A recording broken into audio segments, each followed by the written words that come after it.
Yeah. So what's next for you? What's next? Man, I'm just going to keep doing what I do. And what I generally do, my day-to-day is working and creating and giving back.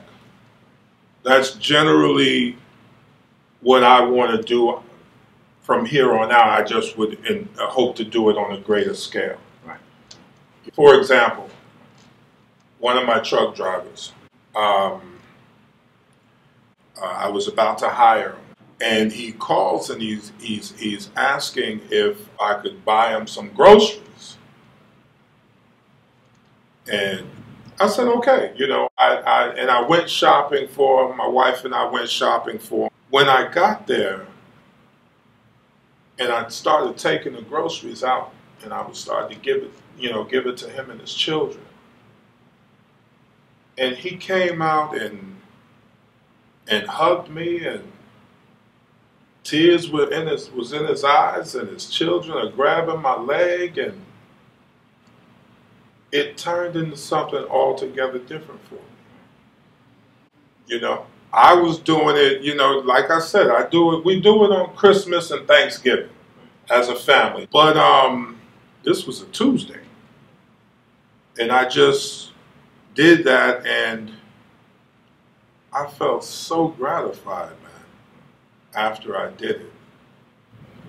A gratification that I really wasn't expecting to feel, quite honestly. You know, the cynical side of me was like, gonna make no habit to feed nobody, right. You know, whatever.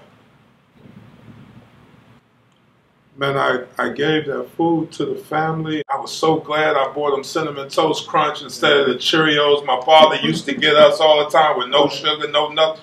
Man, and they were just so happy, man. And in turn, I was happy. Right. And that was years ago, and I've been doing it ever since. To answer your question, what's next? I would really say, like I said, just to continue doing what I've been doing. And just hope to eventually do it on a greater scale. I'm always helping young people who are either looking to get into business. For instance, like the young man behind the camera right now, shout out to Matthias Centurion.